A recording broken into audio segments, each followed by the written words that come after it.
ಆತಂಕ ತಂದಿಟ್ಟ ಸೂಟ್ಕೇಸ್ ಲಘು ಸ್ಫೋಟದ ಮೂಲಕ ನಾಶ.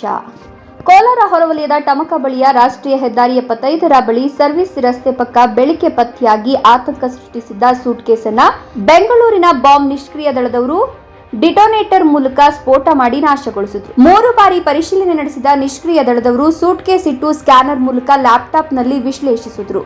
ಸೂಟ್ಕೇಸ್ ಒಳಗೆ ಏನೂ ಇರಲಿಲ್ಲ. ಇದು ಸೆನ್ಸಾರ್ ಆಧಾರಿತ ಸೂಟ್ಕೇಸ್ ಆಗಿದೆ. ನಿರಂತರವಾಗಿ ವಿಚಿತ್ರ ಶಬ್ದ ಮಾಡ್ತಿರೋದ್ರಿಂದ ಆತಂಕ ಸೃಷ್ಟಿಯಾಗಿತ್ತು. ಜಿಲ್ಲಾ ಪೊಲೀಸ್ ವರಿಷ್ಠಾಧಿಕಾರಿ ನಿಖಿಲ್ ಹಾಗೂ ಪೊಲೀಸ್ ಅಧಿಕಾರಿಗಳು ಸ್ಥಳಕ್ಕೆ ಬಂದಿದ್ರು. ಸತತ 4 ಗಂಟೆ ಕಾರ್ಯಾಚರಣೆ ನಡೆಯಿತು.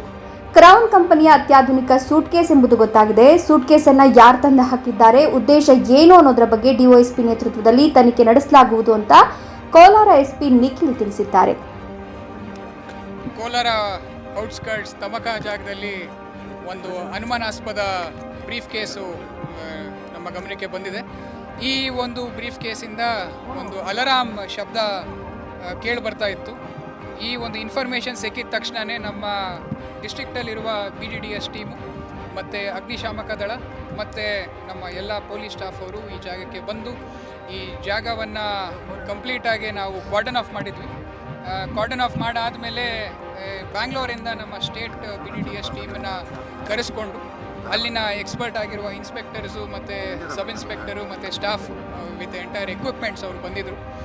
ಬಂದು ಫಸ್ಟು ಅವರು ಒಂದು ಎಕ್ಸ್ರೇ ಡಿವೈಸಲ್ಲಿ ಅದು ಏನಿದೆ ಅಂತ ಚೆಕ್ ಮಾಡಿಕೊಂಡು ಅದರಲ್ಲಿ ಏನೂ ಇಲ್ಲ ಅಂತ ದೃಢಪಟ್ಟಿದ್ರ ನಂತರ ಒಂದು ಕಾರ್ಡೆಕ್ಸ್ ಹಾಕಿ ಡಿಟೋನೇಟ್ ಮಾಡಿದ್ದೀವಿ.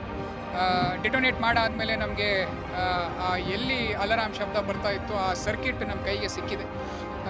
ಇದು ಒಂದು ಸ್ಮಾರ್ಟ್ ಬ್ರೀಫ್ ಕೇಸ್ ಆಗಿರೋದ್ರಿಂದ ಯಾರೇ ಇದನ್ನು ಓಪನ್ ಮಾಡೋಕ್ಕೆ ನೋಡಿ ಫೇಲ್ ಆದಮೇಲೆ ಈ ಒಂದು ಅಲಾರಾಮು ಶಬ್ದ ಮಾಡುತ್ತೆ. ಸೊ ಅದು ಯಾವಾಗ ಶಬ್ದ ಮಾಡೋಕ್ಕೆ ಶುರು ಆಗುತ್ತೆ ಅದು ಓನರ್ಗೆ ಅಲರ್ಟ್ ಥರ ಗೊತ್ತಾಗಲಿ, ಸೌಂಡ್ ಬಂದು ಅಲರ್ಟ್ ಗೊತ್ತಾಗಲಿ ಅಂತ ಈ ಒಂದು ಮೆಕ್ಯಾನಿಸಮ್ನ ಇದರಲ್ಲಿ ಅಳವಡಿಸಿದ್ದಾರೆ.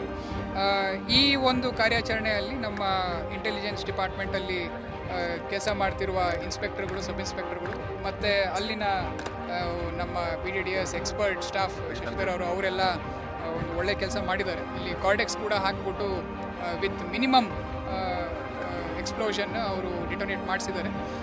ಯಾವುದೇ ರೀತಿಯ ಆತಂಕಕ್ಕೆ ಇಲ್ಲಿ ಸಾರ್ವಜನಿಕರು ಒಳಗಾಗೋ ಅವಶ್ಯಕತೆ ಇಲ್ಲ. ಈ ಒಂದು ಏನು ಬ್ರೀಫ್ ಕೇಸ್ ಇದೆ, ಈ ಬ್ರೀಫ್ ಕೇಸಲ್ಲಿ ಕಂಪ್ಲೀಟ್ ಎಂಟಿ ಆಗಿದೆ, ಏನೂ ಇಲ್ಲ ಈ ಬ್ರೀಫ್ ಕೇಸಲ್ಲಿ. ಯಾರು ಆಮೇಲೆ ಎಲ್ಲಿಂದ ಬಿಸಾಕಿರ್ಬೋದು ಅನ್ನೋದ್ರ ಬಗ್ಗೆ ನಮ್ಮ ತನಿಖೆ ಇವಾಗಿಂದ ಮುಂದುವರಿಯುತ್ತೆ. ಇವಾಗ ಅದರೊಳಗೆ ಏನೂ ಇಲ್ಲ. ಸೊ ಅದರ ಮೇಲೆ ಕಳ್ಳತನದ ಇಲ್ವಾ ಅನ್ನೋದನ್ನು ನಾವು ಇನ್ವೆಸ್ಟಿಗೇಷನ್ ಮಾಡಿದ ನಂತರನೇ ನಮಗೆ ಇದ್ರ ಬಗ್ಗೆ ಗೊತ್ತಾಗುತ್ತೆ.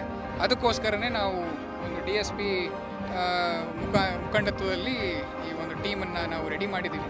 ಅದರಲ್ಲಿ ಏನು ಮುಂದೆ ಕಂಡು ಬರುತ್ತೆ ನಿಮ್ಮೆಲ್ಲರಿಗೂ ಅದನ್ನು again we have to find out. ಅದು ನಮಗೆ suitcase bits and pieces ಸಿಕ್ಕಿದೆ. ಅದರಿಂದ ಮುಂದೆ ನಾವು ಯಾವ ಥರ ಇನ್ವೆಸ್ಟಿಗೇಷನ್ ಮಾಡ್ಬೋದು ಅಂತ ನಾವು ಆ್ಯಸ್ ಆಫ್ ನಾವು ಏನು ನಮಗೆ ಅದು ಸಿಕ್ಕಿಲ್ಲ. ನಮ್ಮದು ನಮ್ಮ ಜಿಲ್ಲೆಯಲ್ಲಿರುವ ಸ್ಕ್ವಾಡಲ್ಲಿ ವಿ ಡೋಂಟ್ ಹ್ಯಾವ್ ಸ್ಪೆಸಿಫಿಕ್ ಎಕ್ವಿಪ್ಮೆಂಟ್ಸ್ನ ನಾವು ಬ್ಯಾಂಗ್ಳೂರಿಂದನೇ ನಾವು ತರಿಸ್ತೀವಿ. ಟ್ರೈನ್ಡ್ ನಮ್ಮಲ್ಲೂ ಇದ್ದಾರೆ, ಬಟ್ ಎಕ್ವಿಪ್ಮೆಂಟ್ಸ್ಗೋಸ್ಕರ ನಾವು ಬ್ಯಾಂಗ್ಳೂರಿಂದ ತರಿಸ್ಬೇಕಾಯಿತು. ಅದಕ್ಕೋಸ್ಕರ ನಾವು ಇದನ್ನೆಲ್ಲ ಕಾರ್ಡನ್ ಆಫ್ ಮಾಡ್ಬೋದು.